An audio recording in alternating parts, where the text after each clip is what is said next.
कहानी की शुरुआत होती है एक शादीशुदा जोड़े से, विक और मेलिंडा। उनकी शादी को कई साल बीत चुके हैं और आज ये दोनों अपने एक दोस्त के घर पार्टी में जा रहे हैं। मेलिंडा विक से कहती है, क्या तुम मेरी हील पहना दोगे? विक खुशी खुशी उसे हील पहना देता है। मेलिंडा विक से कहती है, तुम्हें पता है न मैं तुमसे कितना प्यार करती हूँ। यह सुनकर विक को ऐसा लगा जैसे उसे थोड़ा सा दुख हुआ हो और वह बिना कोई जवाब दिए अपनी पत्नी से कहता है, चलो चलते हैं। विक और मेलिंडा अपने दोस्त के घर पार्टी में पहुँचते हैं। वहाँ मेलिंडा को उसका एक पुराना दोस्त जॉयल मिल जाता है और वह उसी के साथ व्यस्त हो जाती है। इधर विक अपने दोस्त के साथ कुछ बातचीत करने के बाद मेलिंडा को ढूंढने लगता है। तब वह देखता है कि मेलिंडा घर के नीचे बने स्विमिंग पूल में जॉयल के साथ मस्ती कर रही है और उसे चूम रही है। यह देखकर मेलिंडा के पति विक को दुख हुआ, लेकिन हैरानी की बात यह थी कि अपनी बीवी को किसी दूसरे मर्द के साथ देखने के बावजूद विक को कोई झटका नहीं लगा। उसे यह कुछ भी अचरज भरा नहीं लगा। विक के दोस्त भी उससे कहते हैं,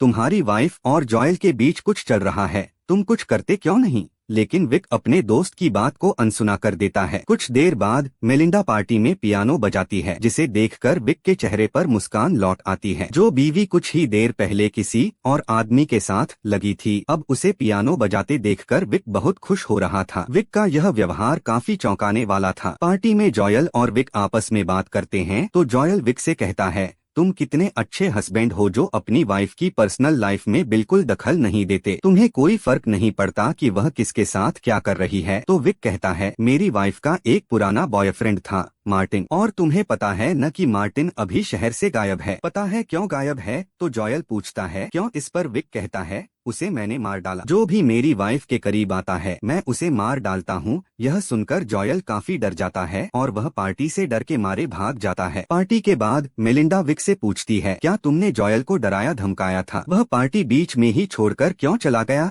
तो विक कहता है, नहीं, बिल्कुल भी नहीं। विक और मेलिंडा अपने घर वापस आ जाते हैं। इन दोनों की एक बेटी है, ट्रिक्सी। ट्रिक्सी की देखभाल के लिए एक बेबीसिटर आती है। आज बेबीसिटर के सामने ही मेलिंडा ने अपना टॉप उतार दिया तो विक बेबीसिटर को समझाता है, मेरी वाइफ एक अलग कल्चर से है, वह ब्राजीलियन है और वह काफी ओपन माइंडेड है, इसलिए तुम इस बात को ज्यादा ध्यान मत देना। इस पर मेलिंडा कहती है, अमेरिका कितना सीमित है, यहाँ के लोग इतने रिजर्व्ड रहते हैं। इसके बाद विक मेलिंडा को बॉडी मसाज देता है और उससे पूछता है, तुम्हें ऐसे लड़के ही क्यों पसंद आते हैं जिनके पास दिमाग नहीं होता? तो वह अपने हस्बैंड को जवाब देते हुए पूछती है, तुम्हें क्या लगता है? वह कहती है, मैं दिमाग के लिए लड़कों को पसंद नहीं करती, मैं मजे के लिए करती हूँ। बॉडी मसाज के बाद मेलिंडा विक को दूसरे कमरे में जाने के लिए कहती है और तब हमें पता चलता है कि हस्बैंड वाइफ दोनों अलग अलग कमरों में सोते हैं। ब्राजीलियन वाइफ और अमेरिकन हस्बैंड की जिंदगी बाहर से बिल्कुल परफेक्ट दिखती है, लेकिन अंदर से उनकी लाइफ पूरी तरह बिखरी हुई है। वाइफ अपने बॉयफ्रेंड के साथ मस्ती करती है और हस्बैंड वाइफ से बहुत प्यार करता है। वह उसे छोड़ना नहीं चाहता। वह उसके लवर्स को डराता है और उन्हें दूर भगाने की कोशिश करता है। विक अपना ज्यादातर समय अपनी बेटी ट्रिक्सी के साथ बिताता है और बाकी बचा हुआ समय अपनी हॉबी यानी स्नेल्स घोंघे को पाल निभाने में बिताता है। विक ने अपने घर के बाहर बगीचे में स्नेल्स के लिए एक छोटा सा रूम बना रखा है और यहाँ वह काफी ज्यादा समय बिताता है। विक और मेलिंडा की बेटी ट्रिक्सी बहुत स्मार्ट है। आज वह अपने स्कूल प्रोजेक्ट के लिए आलू से चलने वाला एक रोबोट बना रही है। वह इतनी समझदार है कि अपने पिता और माँ के बीच चल रहे तनाव को भी समझती है। विक अपनी बेटी ट्रिक्सी को स्कूल छोड़ता है तो ट्रिक्सी की स्कूल टीचर कैली, जो विक की अच्छी दोस्त है, कहती है, मैंने सुना है कि तुम लोगों का मर्डर कर रहे हो। जॉयल शहर में यह बात फैला रहा है कि तुमने अपनी वाइफ के एक्स बॉयफ्रेंड मार्टिन का मर्डर किया है। विक कहता है, मैं तो बस मजाक कर रहा था। तो कैली कहती है, मजाक हो या सच, लेकिन आइडिया तो तुम्हारा काम कर गया। अब जॉयल तुम्हारे आसपास कभी दिखेगा भी नहीं। यही बात उसके दोस्तों को भी पता चलती है। तो विक कहता है, देखो, मैंने कोई मर्डर नहीं किया, मैंने तो जॉयल के साथ बस एक प्रैंक किया था। वह अपनी वाइफ को भी समझाता है, लेकिन उसकी वाइफ उस पर बहुत चिल्लाती है कि तुमने मेरे दोस्त को डरा धमकाकर पार्टी से भगा दिया और मुझे तो लगता है कि तुमने मार्टिन का मर्डर किया होगा। वह कहती है, जॉयल को कल रात के डिनर के लिए बुलाना पड़ेगा और उससे माफी मांगनी पड़ेगी। वे जॉयल को अपने घर डिनर पर बुलाते हैं और डिनर के बाद मेलिंडा अपने हस्बैंड से कहती है, तुम ट्रिक्सी के रूम में चले जाओ और उसे बेड टाइम स्टोरी सुनाओ। विक को पता था कि वह जॉयल के साथ वक्त बिताना चाहती है। वह ट्रिक्सी के रूम में जाकर उसे स्टोरी सुनाने लग जाता है तो ट्रिक्सी अपने पिता से कहती है, मॉम दूसरे मर्दों के साथ अजीब व्यवहार क्यों करती है? मुझे यह आदमी जॉयल बिल्कुल पसंद नहीं है। मैं आप दोनों को साथ देखना चाहती हूँ। मैं मॉम को किसी और के साथ नहीं देखना चाहती। विक कहता है, मैं जानता हूँ, कोई बात नहीं, तुम सो जाओ। उसके बाद विक अपने ही घर में अपनी वाइफ के साथ जॉयल को मस्ती करता हुआ देखता है तो वह किचन में जाकर कुछ प्लेटों की आवाज करता है। आवाज सुनकर ये दोनों बाहर आते हैं। बाहर आने पर विक जॉयल से कहता है, मैं तुमसे कोई सॉरी बोलने वाला नहीं हूँ। तुम्हें एक बात बता दूं, मार्टिन का मर्डर मैंने ही एक हथौड़े से मार मार कर किया था। जॉयल और ज्यादा डर जाता है और वहाँ से भाग जाता है। अगले ही दिन विक, मेलिंडा और ट्रिक्सी अपने दोस्त की एक पार्टी में जाते हैं जहाँ उनकी मुलाकात एक राइटर डॉन से होती है। डॉन कहता है, मैं मूवीज की स्टोरीज लिखता हूँ और इसके अलावा शॉर्ट स्टोरीज भी लिखता हूँ। तुम क्या करते हो? तो विक बताता है, मैं एक सॉफ्टवेयर इंजीनियर हूँ और मैं ऐसे चिप्स बनाता हूँ जो ड्रोन टेक्नोलॉजी में इस्तेमाल होते हैं। तो डॉन कहता है, अच्छा, ड्रोन्स में इस्तेमाल होते हैं, मतलब तुम अफगानिस्तान में बम गिरवाने का काम करते हो? तो वह कहता है, बम ही क्यों, अगर तुम किसी भूखे आदमी को ढूंढ लो तो उसके घर खाना भी पहुंचाया जा सकता है। तो डॉन कहता है, पहुंचाया तो जा सकता है लेकिन खाना कोई पहुंचाता नहीं है। और इसी बात पर डॉन और विक के बीच मन ही मन अनबन हो जाती है। और जब डॉन आर्ग्यूमेंट हारता है तो वह कहता है, तुमने मार्टिन को मारा था, मैंने भी सुना है। तो विक कहता है, यह तो एक मजाक था, तुम उसे इतनी सीरियसली क्यों ले रहे हो? पार्टी में विक अपनी क्लोज फ्रेंड और ट्रिक्सी की स्कूल टीचर कैली के साथ डांस करता है जिसे देखकर मेलिंडा काफी जलती है और वापस जाते समय कार में विक के करीब आने की कोशिश करती है और बातों ही बातों में अचानक उसे खुश करने लगती है। इसके बाद ये दोनों घर पहुंचकर पैशनेटली एक दूसरे के करीब होते हैं। विक को कुछ दिनों बाद पता चलता है कि मेलिंडा पियानो क्लासेस ले रही है और वहाँ उसका टीचर चार्ली अब उसका नया बॉयफ्रेंड बन गया है। विक अपना समय तो स्नेल कल्चर में बिताता था लेकिन उसकी कल्पना हमेशा अपनी वाइफ को चार्ली के साथ रोमांटिक तरीके से जुड़ा हुआ देखती रहती थी। आज मेलिंडा घर पर नहीं है जिस वजह से वह कल्पना करते करते पूरी रात सो भी नहीं पाया। अगले ही दिन सुबह जब मेलिंडा घर आती है तो विक उससे पूछता है, कहाँ गई थी? तो मेलिंडा बिल्कुल साफ साफ बता देती है कि वह चार्ली के साथ थी और वह उसके साथ क्वालिटी टाइम बिता रही थी। विक को तो यह पहले से ही अंदाजा था। मेलिंडा इतनी सीधी है कि वह अपने हस्बैंड को चार्ली के बारे में ऐसी ऐसी बातें बताती है जिन्हें उसका हस्बैंड सुन भी नहीं सकता। वह कहती है, क्या मैं बताऊं कि उसने मुझे किस तरह खुश किया, मेरे शरीर पर कहाँ कहाँ निशान छोड़े, क्या जानना चाहते हो तुम? तो विक कहता है, हमारी एक बेटी है, हमारा एक परिवार है, तुम कुछ तो सोचो। तो मेलिंडा साफ कहती है, तुम्हारी चॉइस थी फैमिली बनाना, बच्चे पैदा करना, वह तुम्हारी चॉइस थी। और यहाँ पर यह बात साफ पता चल जाती है कि मेलिंडा विक के साथ एक ओपन रिलेशनशिप में रहना चाहती थी लेकिन फैमिली बनाने और बच्चे पैदा करने का प्लान विक ने बनाया था, इसलिए अब मेलिंडा उसके साथ एडजस्ट नहीं कर पा रही है। लेकिन विक चाहता है कि वे सब एक फैमिली की तरह एक ही छत के नीचे रहें। मेलिंडा की इन हरकतों ने इस प्लान को चौपट कर दिया। विक ने आज मन ही मन सोच लिया था कि आगे से यह सब नहीं चलेगा। आज विक के किसी और दोस्त के घर पार्टी है और सब लोग यहाँ खूब एंजॉय कर रहे हैं। मेलिंडा का पियानो टीचर और उसका बॉयफ्रेंड चार्ली भी यहाँ आया है जिसे देखकर मेलिंडा बहुत खुश होती है लेकिन विक काफी दुखी हो जाता है। पार्टी में मेलिंडा के कहने पर चार्ली वहाँ पियानो बजाता है जिसे मेलिंडा काफी एंजॉय करती है। अब रात हो चुकी है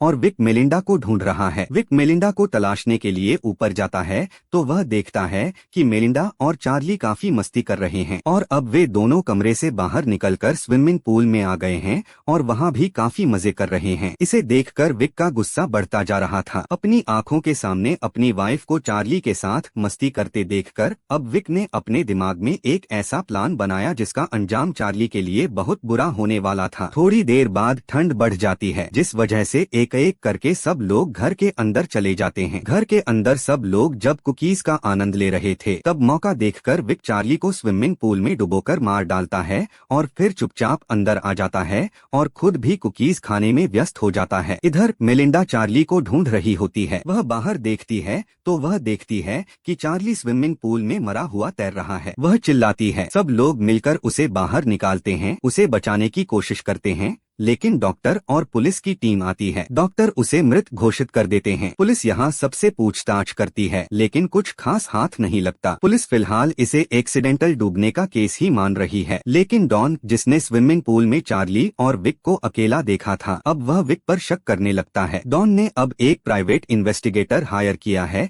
जो विक पर नजर रखता है, और विक इस आदमी को एक दिन अपनी वाइफ के साथ पकड़ लेता है। यह आदमी पहले तो अपने आप को साइकोथेरेपिस्ट बताता है, लेकिन विक को पता लग गया था कि यह आदमी एक जासूस है, और उसने अपनी वाइफ के बैंक स्टेटमेंट से पता लगाया कि उसकी वाइफ डॉन को इस इन्वेस्टिगेशन को चालू रखने के लिए पैसे दे रही थी। तो वह अब डॉन के घर जाकर डॉन पर चिल्लाता है, तुम्हें क्या हक बनता है कि तुम मेरे ऊपर नजर रखवाओ। डॉन की वाइफ कैली डॉन से माफी मांगने के लिए कहती है, लेकिन वह कहता है, मैं क्यों माफी मांगू, मैंने क्या किया है। इस घटना के बाद विक और डॉन के बीच की दूरी काफी बढ़ जाती है, लेकिन विक के लिए मुसीबत डॉन नहीं था। मुसीबत तो उसकी अपनी बीवी थी, जो अब एक नए बॉयफ्रेंड टॉनी के साथ घूम रही थी। विक कहता है, अगर तुम्हें पता है तो फिर यह बात हमारे बीच ही रहनी चाहिए। इसके बाद ट्रिक्सी अपने रूम में चली जाती है, तो विक मेलिंडा को उसके नए बॉयफ्रेंड टॉनी से बात करते हुए ऊपर से सुन रहा होता है। वह सुनता है कि मेलिंडा कह रही है, कब चलने का प्लान है। ट्रिक्सी को इसकी आदत पड़ जाएगी, वह एडजस्ट कर लेगी। मेलिंडा की ये बातें सुनकर विक को समझ में आ जाता है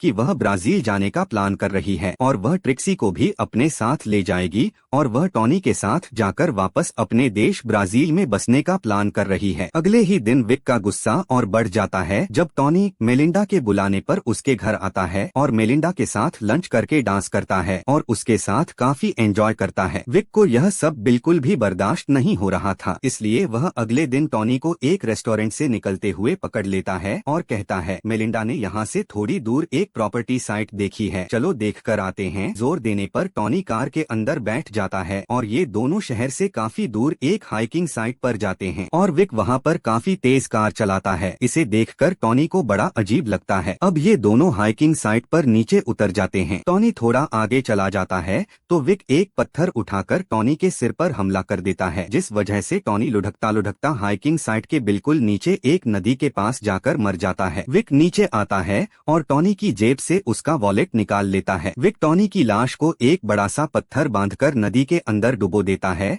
और इसके बाद विक अपनी कार के साथ वापस घर आ जाता है और मेलिंडा से पूछता है, आजकल टॉनी दिखाई नहीं दे रहा, क्या बात है। विक अपनी बेटी के साथ अब आराम से शांति से खाना एंजॉय कर रहा है। मेलिंडा कहती है, काफी दिन हो गए हैं, हम हाइकिंग साइट पर पिकनिक पर नहीं गए, वहाँ चलते हैं। तो विक मेलिंडा और अपनी बेटी के साथ हाइकिंग साइट पर पिकनिक के लिए चला जाता है, और वहाँ पर विक अपने द्वारा ली गई फोटोज मेलिंडा को दिखाता है, जिसमें मेलिंडा की बहुत सारी फोटोज का कलेक्शन था, जिसे देखकर मेलिंडा बहुत खुश होती है और वह कहती है, तुम अकेले ही ऐसे हो जो मेरी सभी हरकतों के बावजूद भी मेरे साथ रहना चाहते हो, मैं सच में तुमसे प्यार करती हूँ। और वह काफी इमोशन हो जाती है। तभी विक देखता है कि उसकी बेटी ट्रिक्सी नदी के पास चली गई है, तो उसे लाने के लिए वह वहाँ जाता है, तो वह देखता है कि वहाँ पर टॉनी की डेड बॉडी फूलने की वजह से पानी के ऊपर आ गई है। अब विक को लगा कि किसी को पता चल जाएगा, इसलिए वह वहाँ से मेलिंडा और ट्रिक्सी को लेकर निकल जाता है, लेकिन जानबूझकर मेलिंडा का एक स्कार्फ वहाँ पर छोड़ देता है, जिसके बारे में मेलिंडा कार में पूछती है, मेरा स्कार्फ तो वहीं रह गया। तो विक अनजान बनते हुए कहता है, कोई बात नहीं, मैं कल जाकर ले आऊंगा। अब पिकनिक से लौटने के बाद मेलिंडा विक के साथ वक्त बिता रही होती है, और विक को कई दिनों बाद ऐसा लगा कि शायद मेलिंडा बदल गई है। अगले ही दिन विक मेलिंडा के उठने से पहले ही स्कार्फ लेने के बहाने हाइकिंग साइट पर चला जाता है। उसके जाने के बाद मेलिंडा उठती है और विक को ढूंढती है, और विक के स्नेल वाले रूम में पहुंचती है, जहां चेक करने पर वह देखती है कि टॉनी का वॉलेट वहां रखा हुआ है। इसे देखकर वह समझ जाती है कि उसके हस्बैंड ने ही टॉनी को मारा होगा, इसलिए वह डॉन को कॉल कर देती है। इधर हाइकिंग साइट पर विक टॉनी की बॉडी को ठिकाने लगा रहा होता है, तो वहाँ अचानक डॉन आ जाता है और कहता है, विक क्या कर रहे हो। तो विक कहता है, मेरी वाइफ का स्कार्फ यहाँ रह गया था। वह कहता है, देखो स्कार्फ तो मेरे पास है, और वह विक को बॉडी को पानी के अंदर धकेलते हुए देख लेता है, और वह वहाँ से डर के मारे भागने लगता है। विक भी अपनी साइकिल लेकर उसके पीछे भागता है। डॉन तेजी से कार चलाता है और कहता है, चलो मुझे एक और स्क्रिप्ट मिल गई जिस पर मैं बुक लिखूंगा, अब वह पुलिस को मैसेज करना चाहता है, लेकिन ऑटोकरेक्ट की वजह से मैसेज नहीं होता और फोन नीचे गिर जाता है। और यहाँ पहाड़ी रास्ता होने की वजह से कार अच्छी तरह नहीं चल रही थी, लेकिन विक इस साइड से काफी परिचित था, इसलिए वह अपनी साइकिल से शॉर्टकट लेता हुआ डॉन की कार के सामने आ जाता है, जिस वजह से डॉन उससे बचने की कोशिश करता है और उसका बैलेंस बिगड़ जाता है और उसकी कार का एक्सीडेंट हो जाता है और वह कार के साथ ही नदी में डूब जाता है और वहीं मर जाता है। इधर मेलिंडा रोते हुए अपना बैग पैक करती है और यहाँ से जाने की तैयारी करती है, लेकिन मेलिंडा की बेटी ट्रिक्सी वह बैग स्विमिंग पूल में फेंक देती है और कहती है, मैं आपके साथ नहीं चलूंगी, मैं आपको और डैडी को एक साथ देखना चाहती हूँ। इसे सुनकर ऐसा लगा कि मेलिंडा का मन बदल गया है। थोड़ी देर बाद विक घर आता है और मेलिंडा से पूछता है, क्या हुआ? मेलिंडा कहती है, कुछ भी नहीं। मेलिंडा को सब कुछ पता था, लेकिन वह कुछ नहीं बोल रही थी। मेलिंडा ने टॉनी का वॉलेट जो स्नेल रूम से मिला था उसे अब जला दिया है, क्योंकि उसे एहसास हो गया है कि उसके पति से ज्यादा उसे कोई प्यार नहीं करता है और अब वह अपने हस्बैंड और अपनी बेटी ट्रिक्सी के साथ एक अच्छी फैमिली की तरह जिंदगी गुजारेगी। और इस तरह गलत तरीके से ही सही, लेकिन विक ने अपनी शादी जो डीप वाटर्स में डूबी हुई थी बाहर निकाल ली है। और इसी के साथ यह फिल्म यहाँ खत्म होती है। दोस्तों, आज की कहानी अगर आपको पसंद आई हो तो वीडियो को लाइक करके चैनल को सब्सक्राइब कर दें और वो नोटिफिकेशन वाला बेल आइकन जरूर दबाएं ताकि अगली अपडेट सबसे पहले आपको मिले।